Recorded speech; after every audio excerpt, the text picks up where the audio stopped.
Assalamualaikum warahmatullahi wabarakatuh. A'udzubillahi minasyaitonirrajim. Bismillahirrahmanirrahim. Alhamdulillahirabbil alamin.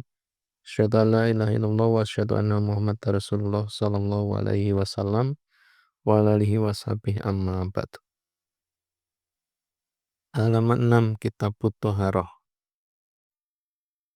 Bismillahirrahmanirrahim. Babun nahyi bab larangan anil igtisali dari mandi, maksudnya mandi jinabat, fil ma'i di dalam air, ar-raqiti yang menggenang atau yang diam, maksudnya yang tidak mengalir. Di bab ini membahas tentang larangan mandi jinabat pada atau dengan air yang menggenang, yang diam, yang tidak mengalir. Kita lihat hadisnya nomor 8.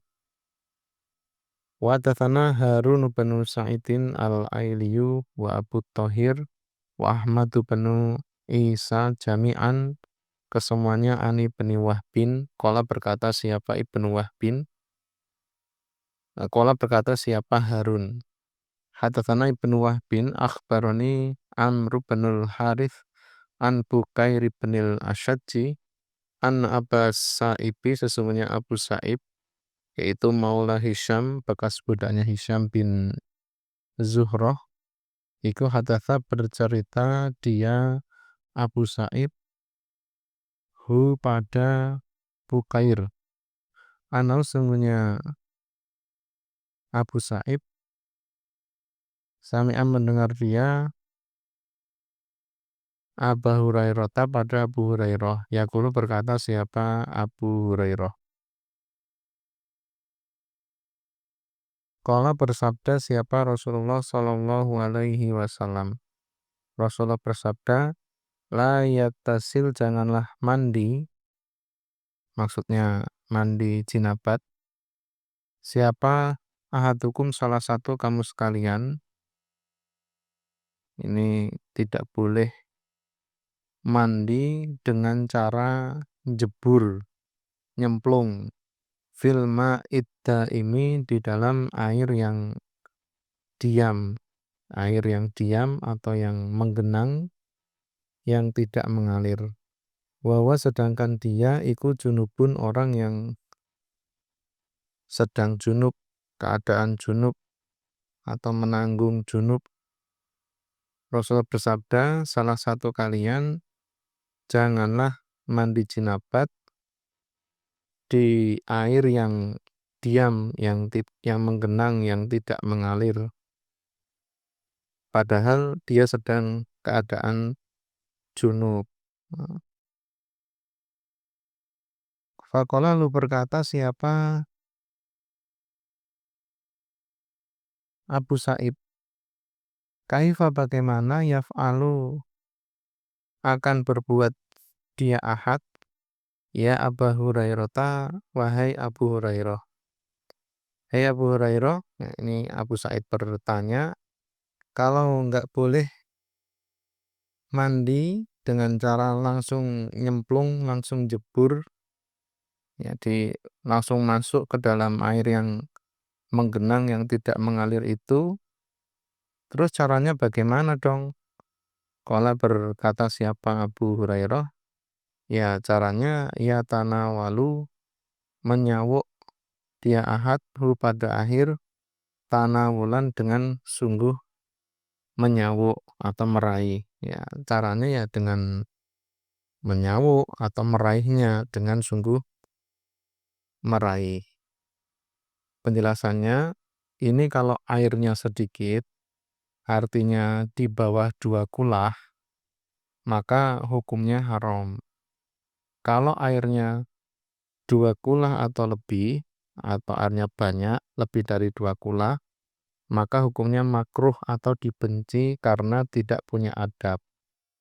Contoh misalkan sengaja mengencingi bak mandi yang isinya 2 kulah.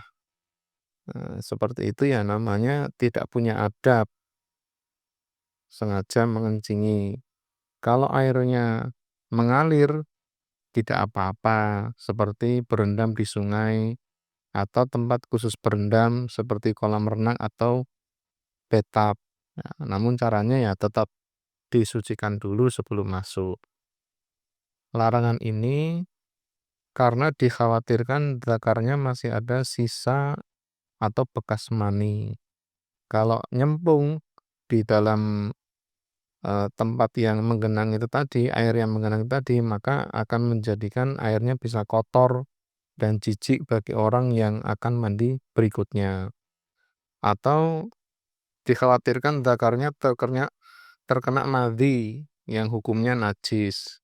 Sehingga kalau dia mandi dengan cara masuk ke dalam bak mandi, maka airnya menjadi najis.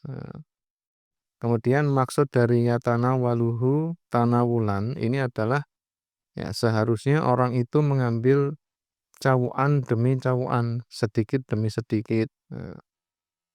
Misalkan ya ngambil dengan tangan lalu disiramkan ke badannya atau ya boleh juga memakai gayung, ambil pakai gayung kemudian disiramkan ke badannya, bukan malah masuk ke dalam bak yang kurang dari 2 kulah itu. Lafal yatanawaluhu tanawulan ini menunjukkan tangannya orang yang junub masuk ke dalam air tidak merubah hukum air tersebut menjadi suci, tidak mensucikan. Tohirun ghairu mutahhir. Umpama dianggap sebagai air mustakmal pun justru menunjukkan air mustakmal itu hukumnya tetap suci mensucikan. Asalkan orang yang memasukkan tangannya ke dalam air yang di bawah 2 kulah itu, ya dia tahu betul bahwa tangannya tidak najis. Yang seperti itu ya tidak apa-apa. Bab yang ketujuh, babun nahi babnya larangan anil bauli dari kencing filma irrokiti di dalam air yang menggenang, yang diam atau tidak mengalir. Bab ini menjelaskan tentang larangan kencing di dalam air yang menggenang atau diam atau tidak mengalir. Hadis nomor 9, wa haddatsani Zuhair bin Harbin haddatsana Jarirun an Hisyamin an Ibni Sirina an Abi Hurairata anin Nabi dari Nabi sallallahu alaihi wasallam iku qala bersabda siapa Nabi. Nabi bersabda la yabulanna janganlah kencing sungguh siapa hukum salah satu kamu sekalian fil ma'i di dalam air ada ini yang menggenang, yang diam, yang tidak mengalir. Suma kemudian yaktasilu mandi dia minhu dari air.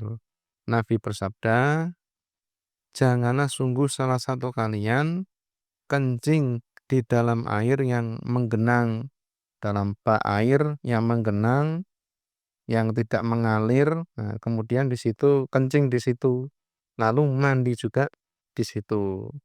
Itu nggak boleh, kata Nabi. Ruang Muslim kita butuh Thahara.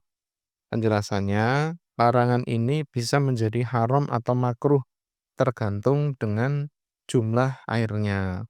Kalau airnya, volume airnya itu kurang dari 2 kulah, lalu dikencingi, maka larangannya masuk dalam kategori haram. Karena yang pertama membuat air menjadi najis. Airnya jadi najis yang dikencingi. Yang kedua, termasuk menyia-nyiakan harta. Idha'atul mal. Termasuk menyia-nyiakan harta. Akan tetapi kalau airnya, volume airnya itu lebih dari 2 kulah, misalnya seperti kolam renang, maka hukumnya makruh. Larangannya itu hukumnya makruh. Selama tidak merubah 3 sifat air. Tapi kalau eh, sampai merubah 3 sifat air, warna, bau, rasa, nah itu maka ya bisa airnya itu jadinya najis. Tapi kalau selama tidak berubah, ya tidak, apa namanya, tidak najis, ya hukumnya makruh. Alhamdulillah, jazakumullahu khairan. Mudah-mudahan Allah paring manfaat dan barokah.